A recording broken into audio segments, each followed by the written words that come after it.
स्त्री शब्द की परिभाषा। स्त्री कौन है? स्त्री का हमारे इस समाज में क्या पहुंच है? स्त्री शब्द में क्या शक्ति है कि स्त्री के बिगर ये समाज नहीं चलता, ये परिवार नहीं चलता। स्त्री के बिगर हमारा जो भी कार्य है वो अधूरा माना जाता है, चाहे स्त्री हो चाहे पुरुष हो, क्योंकि पुरुष की शक्ति ही स्त्री है और स्त्री की शक्ति ही पुरुष है। स्त्री एक असहाय अबला नहीं है, वो एक नारी शक्ति है। उसके अंदर इतनी शक्ति होती है कि वो हर संघर्षों का सामना कर सके।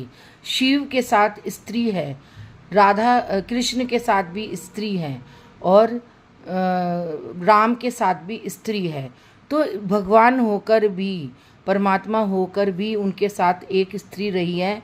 तो हम जो स्त्रियां हैं आज इस कलयुग में, तो हम भी एक शक्ति हैं। हम समाज को एक शक्ति प्रदान समाज प्रदान करती हैं और अपनी शक्ति के द्वारा। शक्ति कौन है और स्त्री कौन है? स्त्री के अंदर जो शक्ति होती है वो शक्ति ही प्रदान करती है। हर स्त्री के ऊपर जो भी संघर्ष आता है वो अपने हर संघर्ष को पार करती है।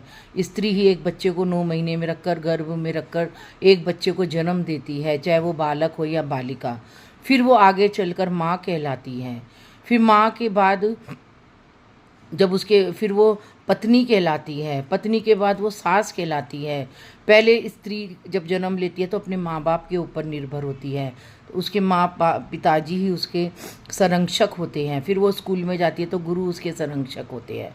जब शादी करती है तो उसके पति उसके संरक्षक होते हैं और जब बुढ़ापे में उसका बेटा ही उसका संरक्षक होता है। तो स्त्री के साथ कोई ना कोई पुरुष भी रहता ही है।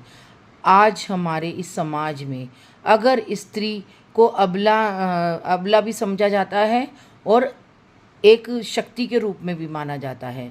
मैं कई दिनों से सोच रही थी कि मैं स्त्री शब्द के परिभाषा बताऊं, तो कई दिनों से मेरे मन में कई चीज़ें घूम रही थी कि मैं कैसे बोलूँगी, क्या बोलूँगी और कैसे इसकी परिभाषा को सबके सामने परिभाषित करूँगी।